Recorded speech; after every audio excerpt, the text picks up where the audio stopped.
Bailiff Jensen's voice doesn't just echo, it detonates. A deep, thunderous baritone ricochets off marble walls, commanding the room with the force of a war drum. All rise.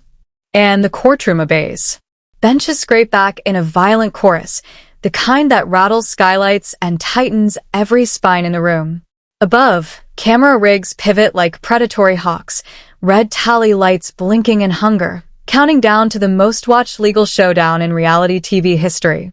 Through the towering oak doors sweeps Judge Elena Ramirez, every inch of her robe slicing the air with authority. Her glasses perched dangerously at the tip of her nose. A woman rumored to smell lies the way wolves scent blood. Her gavel hovers midair, part weapon, part warning, part executioner's axe. 24 jurors, 12 seated, 12 waiting like trembling understudies, inhale in uneven, ragged rhythms. They are ordinary people drafted into the front lines of a war they only binge-watched from their living rooms. But today, the battlefield is real. And the hero? The villain? The truth? Still unclaimed. At the defense table sits Kody Brown, or the shattered outline of what used to be him. The once golden curls now lie flattened and greasy, fingerprints of anxiety carving pathways across his scalp. His tailored suit puckers at the shoulders, hinting that meals and sleep have been optional for far too long. His tie, once styled by TLC for promo shots, hangs lopsided, as if even he lost the will to fix it. He scans the gallery. No friendly faces. Only an ocean of narrowed eyes and lifted smartphones, ready to live stream his downfall. Even the courtroom sketch artists hold their charcoal like weapons. Second row, 3 streaming execs whispering feverishly about international licensing. The guilty verdict triples viewership. One mutters, "If he walks free, we greenlight a sequel." Another hisses, "Justice might wear a blindfold, but profit? Profit sees everything." Meanwhile, Meri Brown grips the witness railing so tightly the polished wood darkens beneath her palms. Today she stands at the center of the storm, the prosecution's star witness. The woman expected to confirm the unthinkable. Her signature forged, her identity stolen, $1 million parcel outside Flagstaff used as Kody's secret escape hatch. If Meri confirms it, she's not just blowing open a fraud case. She's detonating 15 years of televised family mythology, the craft days, the therapy hugs, the we're stronger together lies they sold as reality. Would you destroy your own story to finally tell the truth? The clerk calls her name. The room freezes. Meri's heels click down the aisle like the ticking hands of a doomsday clock. Spotlights scorch her cheeks. As she passes Kody, he raises one eyebrow, lips forming a silent warning. Remember the covenant. Once, those words bound her. Today, they feel like shackles snapping. She steps into the witness box, lays her left hand on a battered King James Bible, and swears the oath. The words scrape her throat like sandpaper. The microphone hums. Her memories rush forward. Kody's late-night whispers. "We're building our dream palace, Meri. Trust me." She trusted. Then came the mismatched bank statements. The credit lines she never opened. The whispers from Christine in dim-lit kitchens. Kody moved equity. LLC to LLC. A shell company only he controls. Every breadcrumb leading to one blood-red name. High Noon Ridge. The land of lies. The land of escape. Outside, fans swarm the courthouse steps, waving handmade signs. Justice for the Wives Marriage Monopoly Coyote Con, a podcast crew broadcasts feverishly beneath a pop-up tent. People who never cared about property law now analyze corporate documents like Super Bowl stats, all because the Browns once made nachos on national TV. Reality entertainment just collided with legal reality, and neither will walk away unchanged. Across the aisle rises Assistant District Attorney Leah Stone, blazer crisp, posture lethal. She places a manila folder on the lectern labeled Only, Exhibit B. The projector screen drops like a guillotine. "Mrs. Brown," Stone says, "please examine the signature." A blown-up PDF fills the wall. Meri's name loops elegantly but wrong. A tremor in the M. A tail on the N pulled too far. A forgery made by someone who knew her handwriting, but not her heart. Gasps Ripple. Is this your authentic signature? Stone asks. 3 million live stream viewers lean in.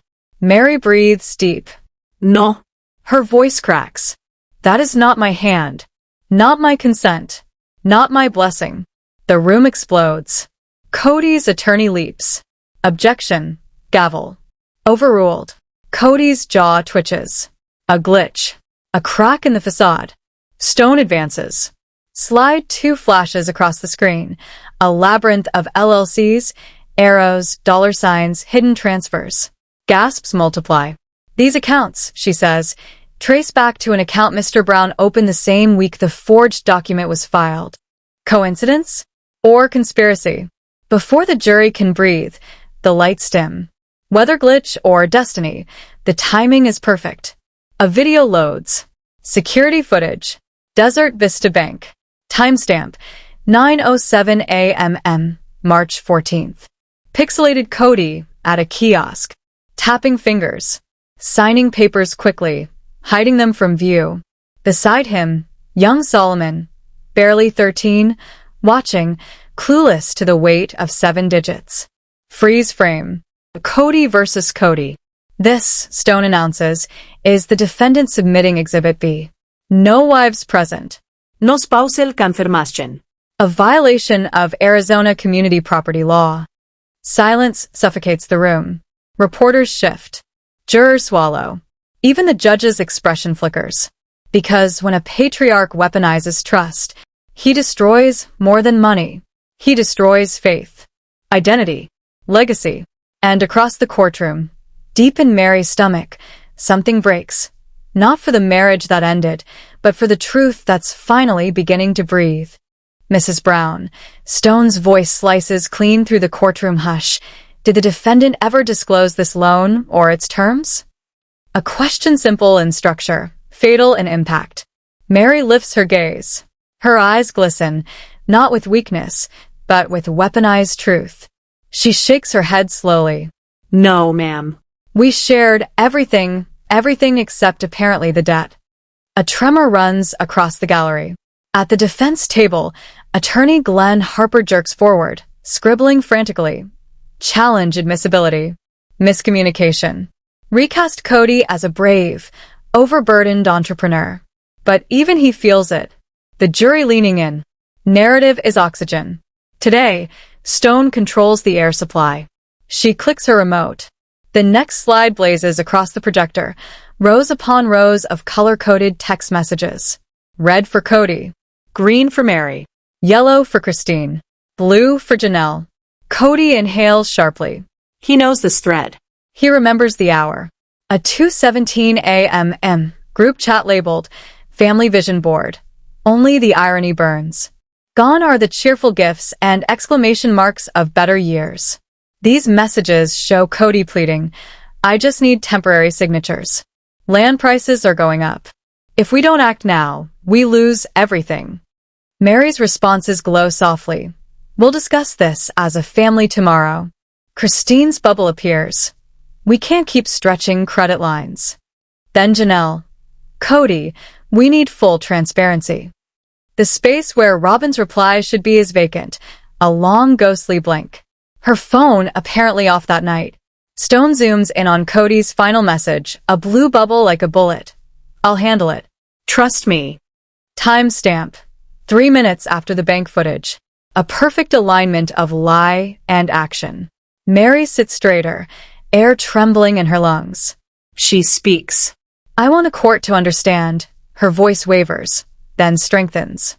The forgeries aren't just about money. They are about my husband, my former husband, rewriting our will with his. Declaring our voices optional. The courtroom freezes. Empathy curdles into anger. TikTokers clip the moment instantly, adding dramatic violins and flashing captions. Somewhere in the back row, someone sobs. Real heartbreak has a sound, and today it echoes from wall to wall. Judge Ramirez leans forward. Mrs. Brown, confine yourself to factual statements. Meri nods. Fact. I did not sign that loan. Fact. I was never told my credit was leveraged. Fact. I learned my marriage certificate meant less to my husband than a parcel of dirt in the desert. Her honesty crackles, a forest fire through dry timber. Even Harper, mid-notes, pauses spellbound. Because courts run on facts, but emotion is the powder keg beneath them. Outside, heat waves shimmer over a line 2 blocks long. Spectators cram the sidewalks for overflow seating. Vendors hand out lemonade in cups printed with caricatures of the Brown family, one showing Kody behind cartoon prison bars. Across the street, a lone supporter raises a sign. Men deserve due process too. He's heckled mercilessly, but remains planted. Scandal never produces a perfect vote.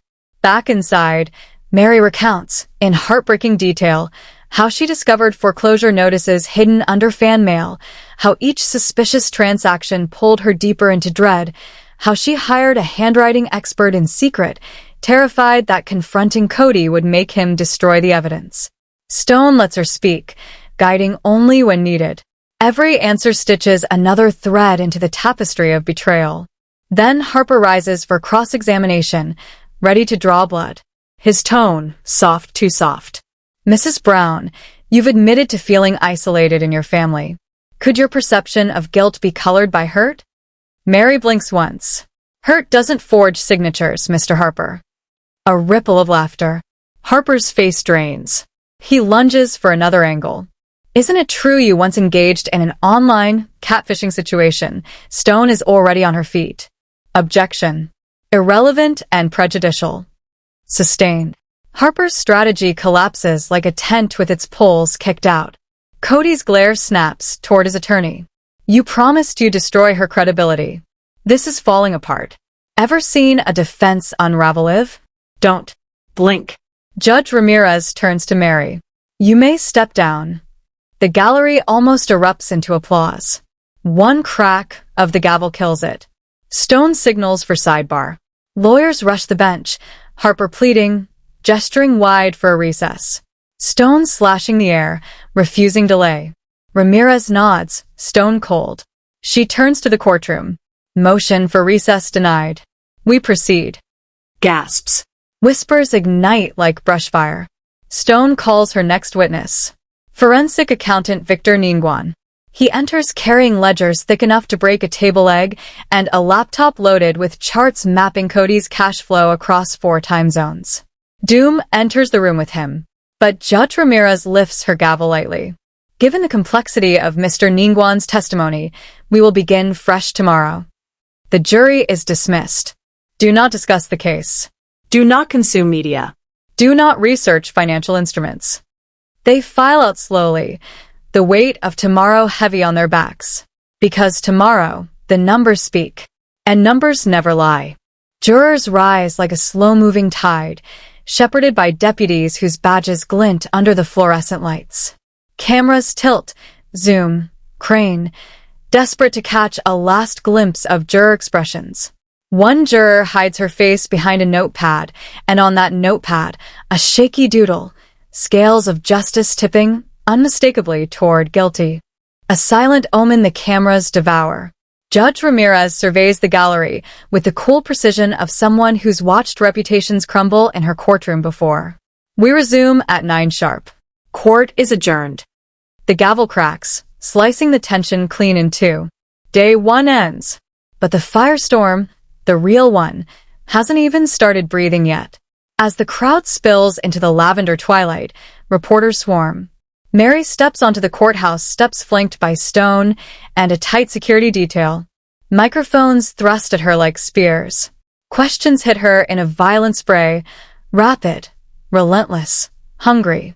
Meri lifts her chin, eyes firm. Truth has a price, she says, but silence costs more. The sentence hangs weightlessly, then detonates. Stone gives the smallest approving nod. Back inside, the temperature changes. Kody lingers alone. His shoulders sag, no cameras, no bright lights, no wives orbiting around him. For the first time, he looks less like the polished patriarch of a TLC empire and more like a man cornered by the consequences he once outran. Near the doorway, Robin waits, eyes bloodshot, tissues clutched in a crumpled fist, her entire posture saying, "Please tell me this nightmare isn't real." In the press pen, a producer whispers into a headset, "Clip Meri's line. Drop it as promo. Tag it, #silence costs more." Hashtags go live before the courthouse steps finish cooling under the night air. Outside, the city of Flagstaff does not sleep. By dawn, satellite trucks pack the sidewalk like steel buffalo, low engines exhaling warm white smoke into the cold morning. Reporters warm their hands on paper coffee cups, practicing their live hits. America's most dramatic family is finally on trial. Screens across the nation loop Meri's sentence. Cafes tape it to their tip jars. Talk shows dissect it. Fans quote it. Haters twist it. Truth has a price, but silence costs more. Hallway lights hum faintly, the building alive. At 8:42 a.m., Kody Brown arrives, Harper on one side, two paralegals on the other, dragging heavy banker's boxes labeled Discovery, Confidential. Kody squares his shoulders, tries to hold his chin high. But his knuckles are bone white around a Starbucks cup he hasn't actually sipped. As he passes a wall-mounted TV, a pundit declares, Kody Brown is either a misunderstood visionary or the most reckless polygamist since the 1800s. He flinches. Harper mutters, low and sharp, "Ignore the circus. Focus on the ringmaster." Kody nods, but his eyes cling to the screen until the elevator doors seal him away. Downstairs, in the witness prep room, ADA Leah Stone reviews her keynote deck one final time. Every slide is a bullet, every arrow a blade. Her mission clear: suffocate reasonable doubt before Harper can fan it into flame. Beside her stands forensic accountant Victor Ningguan, a quiet man with a resume longer than some novels.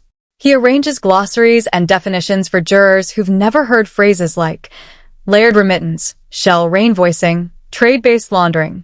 Stone smirks at the irony. Reality TV fans are about to earn an unofficial MBA in financial crime. Bailiff's voice booms. Court is now in session. The oak doors swing open. Oxygen shifts. The room tightens. Judge Ramirez sits, robe flowing like a slab of midnight. Her gavel pulses in her hand, waiting to strike. Jurors file in. Alternates lean forward, notebooks ready, adrenaline simmering. Kody scans the crowd for Robin. She's there, front row, tissue in hand, mascara waterproof, but today, very much tested. Janelle and Christine sit farther back, united in a silence so dense it could be quarried. Meri is absent, ordered to rest after yesterday's emotional flogging. But her absence doesn't matter. Her presence is still in the room. Her words hover like smoke. Her pain presses on every wooden surface. Forgeries carry blood. And betrayal leaves fingerprints. Stone rises. Prosecution calls Victor Ningguan. He steps forward. Oath sharp. Stance calm. The courtroom's giant display glows awake. A digital autopsy table. The patient, Kody Brown's money. Think drama can't collapse a $1 million empire? Watch the numbers bleed. Slide 1. A 5-year timeline color-coded. Green. Brown Family LLC mortgage payments. Red. Transfers to Sunrise Vista Holdings, a Nevada shell owned by Kody alone. The arrows twist, intersect, accumulate, until they converge on a blue banking icon. Vice Development Bank. Jurors lean forward. Some frown. Some shake their heads slowly. Ningguan narrates with soothing precision. Mr. Brown rerouted communal mortgage payments into an offshore savings account, disguised as consulting fees. He continues. The wives held equal ownership of Brown Family LLC. They saw none of these funds. Harper pounces.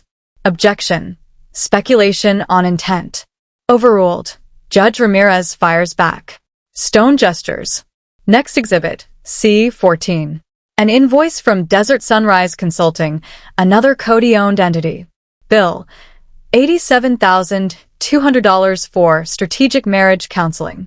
The courtroom chuckles, quietly, wickedly. Stone leans in. Mr. Ningguan, did Brown Family LLC receive any counseling? No. No record exists. So, the invoice. Fabricated. Slide 2 appears. Side-by-side screenshots. Kody's reality TV paychecks. Simultaneous wire transfers disappearing from family accounts. Stone lets the silence stretch. So while Mr. Brown preached unity on television, he was also, what's your technical term? Ningguan clears his throat. Self-laundering. Gasps ripple through the gallery. Kody's face tightens. Harper scribbles frantically. Jurors scribble faster. Robin dissolves her tissue into shreds. Her jaw trembles each time a new slide flips over, revealing another betrayal she wishes she never helped celebrate. She remembers that night vividly, Kody bragging about leveraging assets as they toasted sparkling cider in the Flagstaff rental, kids asleep upstairs. And now here they are, watching the empire burn from the inside out. She had imagined college funds, summer internships, graduations, not courtrooms lit like forensic theaters. But if numbers bored you, better keep your eyes open, because Victor Ningguan's next slide carried more than numbers. It carried a secret, hidden in sound. Slide 3 dimmed the lights. An audio waveform flickered across the giant courtroom display. Stone pressed play. Kody's voice, low, hurried, clipped, slithered through the speakers. Just file it under sunrise. Same pathway as the last one. Make it look like remodel expenses. Wives won't dig once they see the backyard upgrades. A collective intake of breath swept the room. Kody's head whipped toward Harper. Where did they get that? Harper's eyes said nothing, just a rigid, helpless shrug, no clue. Stone leaned into the mic. This recording comes from a court-ordered seizure of Mr. Brown's iCloud backup. Timestamp aligns with renovations at Robin's house, the infamous period when Meri cryptically posted Instagram quotes about building castles on credit. The subtext was now a roar. Harper jumped, raising the standard chain of custody objection. Stone calmly produced the warrant number. Ramirez's nod ended it. Objection overruled. The jurors' expressions hardened, the curiosity turning to the slow calcification of condemnation. Stone mapped the conversation to the bank activity, an exact $42,760 transfer the next business day, coded as pool decking. 2 weeks later, the money surfaced in Bice, the same account ending 4482. A projector animation drew a red line from Arizona to Central America, pulsing like a guilty heartbeat. Kody's hand slid under the table, gripping his knee until his knuckles turned white. He braced himself to face the bank manager, who had caught the ink smudge that could end everything. Stone called Elise Grant, branch manager at Desert Vista Bank. She strode forward, heels steady, demeanor unshakable. Her testimony was methodical. She described the morning Kody rushed in, demanding expedited processing, insisting the teller bypass spousal notification, claiming the land deal would collapse without haste. Stone projected Grant's internal email to compliance, flagged with unusual urgency. Attached, a scan of the alleged Meri signature, a faint black smear across the B. The smear looked like glitched printer ink. Grant's voice was measured, precise. I flagged it. Corporate overrode it after Mr. Brown threatened to move all his accounts. Harper leapt, snapping. Miss Grant, did you personally verify the smear indicated forgery? Her eyes locked on him, unwavering. That's why I alerted compliance and urged handwriting analysis. Harper snapped his folder shut. He knew suspicion alone, in this charged atmosphere, could poison the jury. Meanwhile, Robin's tears finally fell.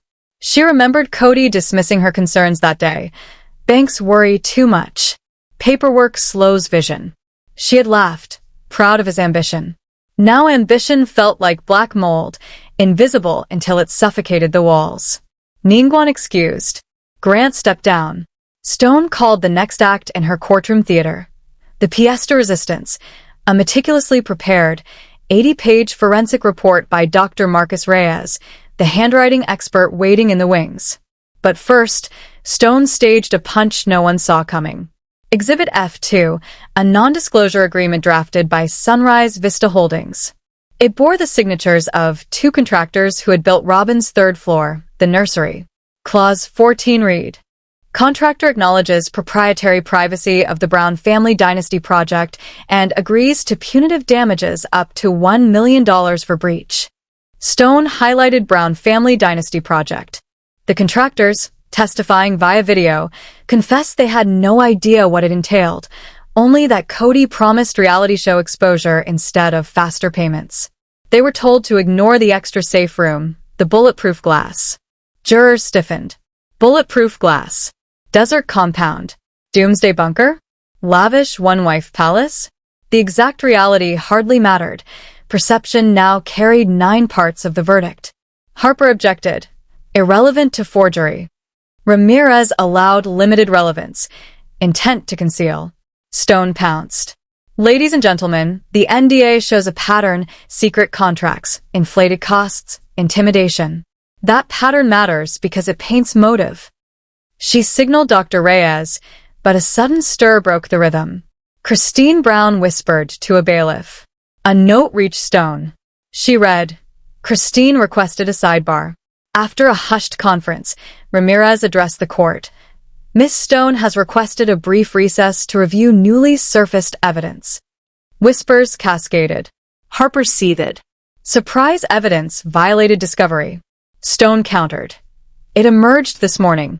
My office hasn't even seen it. Ramirez granted a 25-minute recess. Cameras cut live to pundits outside, speculating, emojis flying. Fire, gavel, popcorn. In the side chamber, escorted and silent, Stone, Christine, and Meri huddled around Christine's phone. A voicemail played, Kody, 2 nights before the loan, instructing, if the bank calls, tell them you signed. Unity first, public perception second. Meri's face drained. She never received that call. It had landed on a family group chat, without her number. An accidental revelation, unearthed when Christine scrolled the archive that morning, hung over the room like a specter of guilt. Stone's hands trembled slightly, adrenaline coursing through her veins. Chain of custody was tenuous, but metadata verification could turn this into dynamite. Meanwhile, back in the defense room, Harper cornered Kody. Did you leave voicemails about signature cover stories? He hissed. Kody's fingers tangled in his hair, jaw tight. I don't recall. Harper muttered a curse under his breath. A client who doesn't remember is already one step from disaster. Recess ended. Ramirez called the court back to order. Stone rose, voice steady, but cutting through the tension like a scalpel. Your Honor, the state requests permission to authenticate and admit a voicemail retrieved from Ms. Christine Brown's phone. Harper erupted in fury, but Ramirez allowed a proffer. Stone played the voicemail, Kody's voice, clipped and commanding, just for the judge and counsel. Harper sagged in his chair. After a tense deliberation, Ramirez ruled it admissible, contingent upon overnight verification of the timestamp. Stone allowed herself a small, triumphant smile.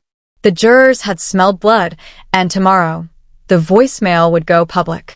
But Stone wasn't done. Not yet. She recalled Dr. Marcus Reyes, tall, bespectacled, with laminated gloss overlays clutched like weapons. Reyes swore in, the courtroom falling into a hush. Lights dimmed. He superimposed Meri's genuine signature over the alleged loan signature. Forensic software toggled between the two, green for authentic, red for suspect. Misalignments bloomed like bruises across the screen. Jurors leaned forward, hypnotized. Reyes spoke slowly, methodically, explaining pen pressure variances, micro-hesitations, and the telltale signs of a copycat operation. Harper attempted cross-examination. Could tremors, age, or stress explain the differences? He asked, voice brittle. Reyes shook his head. Perhaps in isolation, but this sample differs in 17 of 20 measurable vectors. The delta suggests an entirely different hand. Harper froze. One juror scribbled 1720 in all caps. Stone punctuated the moment. She unveiled an interactive tablet. Reyes overlaid the forged signature atop Kody's own. Every arc, every curve of the capital M. Perfect match. Gasps erupted. Kody went pale. Robin's tears fell, unrestrained. Outside, social media ignited. Twitter erupted. Kody forged Meri's name himself. Hashtag #selfsignbro trended instantly. The clock crept toward 4:30 p.m. and Ramirez checked the schedule. Stone concluded her segment, voice calm but lethal.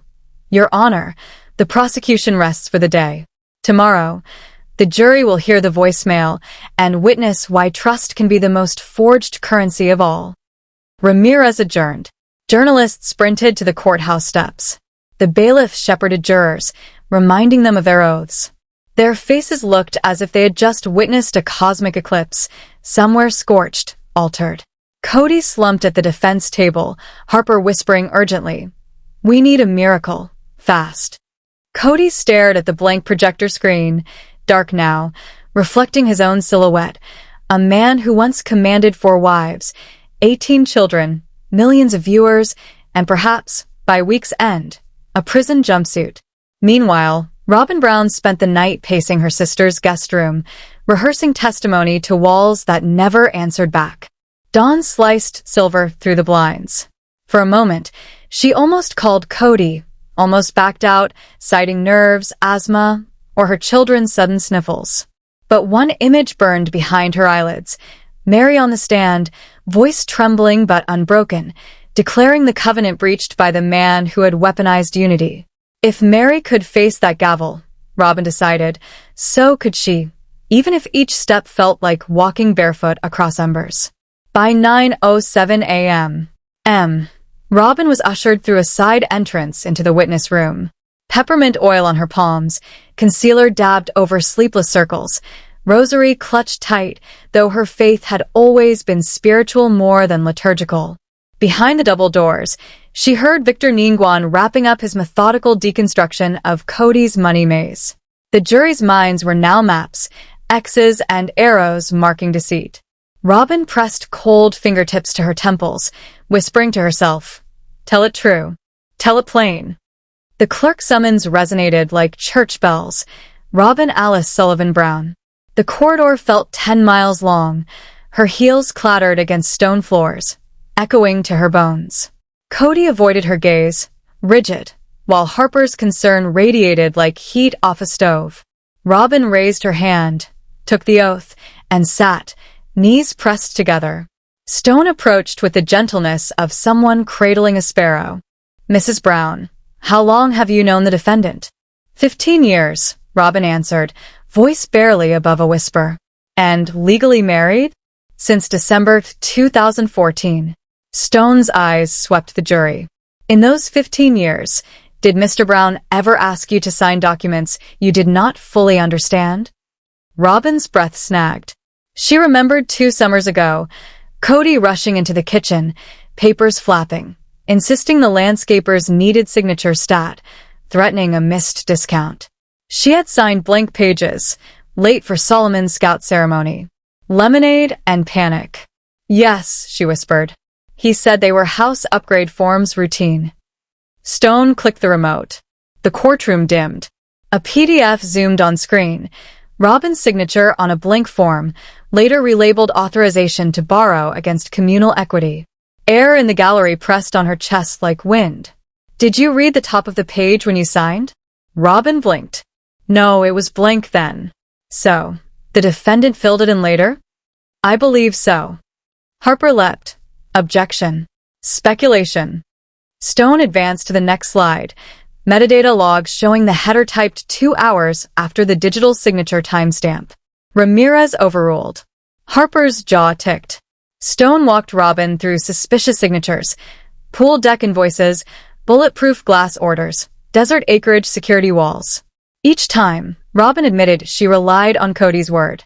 Jurors scribbled furiously, measuring naivete against complicity. Stone paused. "Did you ever hear the defendant discuss forging another wife's name?" Robin froze. Sweat darkened silk under her arms. She recalled whispered words, once playful, now sinister. "Meri's pen stroke is easy to fake. Banks never check." "I may have overheard him brag once," Robin said. "I didn't think he was serious." Murmurs rippled. Harper's objection died on his lips. The damage was self-inflicted. Stone nodded, satisfied. Harper rose, wolfish. Mrs. Brown, you love your husband, correct? Yes. And relied on him for financial decisions? I used to. Could misunderstandings, not malice, explain these documents? Robin's eyes flicked to the jury, then Kody. He nodded, a silent cue to fall in line. But something inside her cracked. No, she said, voice firming. Misunderstandings don't create offshore accounts.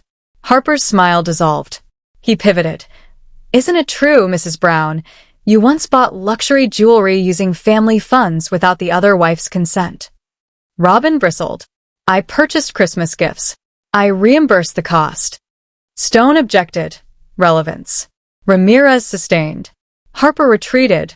Rattled. Robin stepped down, cameras catching her tear-streaked face. Social media split. Team Robin versus Team Accountability. Minutes later, Stone walked to the lectern. The words everyone had buzzed about all morning left her lips. The state calls Janelle Brown. Janelle rose from the second row, shoulders squared like a quarterback, heading into the huddle. Laptop under one arm, transcripts under the other, hardcover ammunition. She took the oath, placed earbuds into the jack. Stone addressed the court. Mrs. Brown is prepared to authenticate audio recordings captured in her home pursuant to Arizona's one-party consent law. Harper leapt to his feet. Objection. Private marital communications. Jurors filed out slowly, each step measured, guarded by deputies whose eyes scanned the crowd as though expecting a riot at any moment. Camera lenses swiveled and zoomed, capturing the procession for exit shots that would soon populate every news feed and streaming service. One juror pressed a notepad to her face, concealing it, though the doodle of scales tipping toward guilty peeked out defiantly at the world. The courtroom hushed for a moment, awaiting the judge's words. Judge Ramirez's voice cut through the stillness, precise and unyielding. We will resume at 9 sharp. Court is adjourned. Day 1 was over.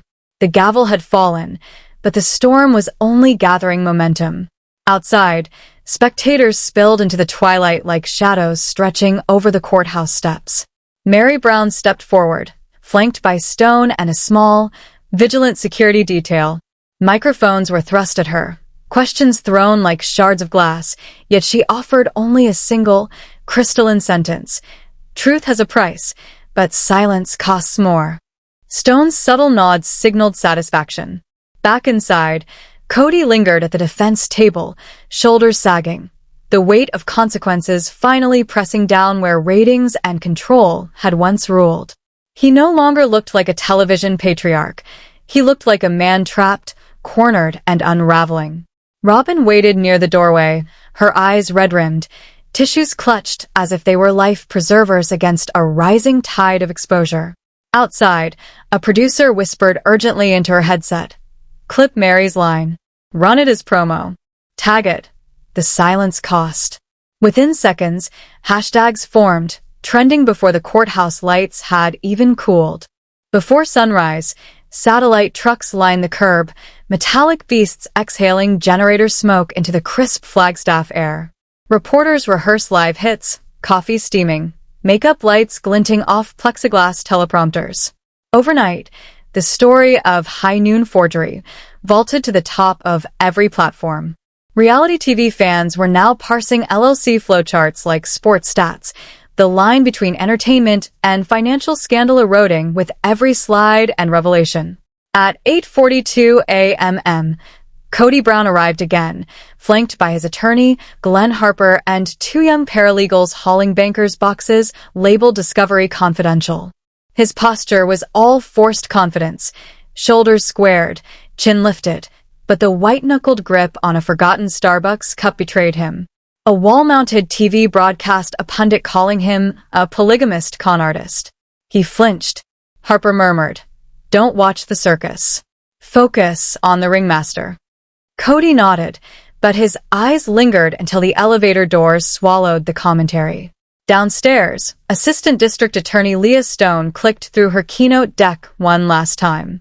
Every slide, every arrow, every annotation had a mission. suffocate reasonable doubt before the defense could fan it into flame. Beside her, Victor Ningguan, forensic accountant and human calculator extraordinaire, arranged glossaries for jurors unfamiliar with terms like layered remittance or trade-based money laundering. Stone smirked at the irony. Reality TV fans were about to earn an unofficial MBA in financial crime. The bailiff called the court to session. Oak doors swung open. Oxygen shifted. Judge Elena Ramirez presided, robe draped like nightfall, gavel ready to punctuate. Jurors settled. Alternates leaned forward. Kody's gaze flicked toward the gallery, searching for Robin. She was there, front row, tissues in hand, mascara waterproof but tested to its limits. Janelle and Christine sat farther back, united in silence, as thick as coal.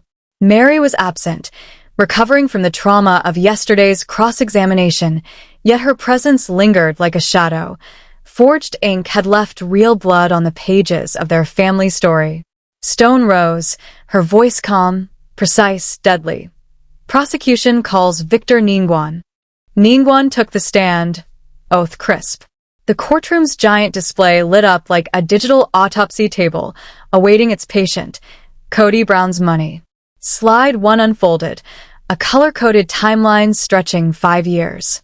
Green arrows marked mortgage payments from Brown Family, LLC. Red arrows sliced through the timeline, rerouting funds to Sunrise Vista Holdings, a Nevada shell owned solely by Kody. The arrows converged on a blue icon, a Bice Development Bank. Jurors squinted. Some shook their heads. Ningguan's voice was gentle but lethal. Mr. Brown effectively rerouted communal mortgage funds into an offshore account disguised as consulting fees. The wives, equal owners of Brown Family LLC, received none of it. Harper objected. Speculation. Ramirez overruled.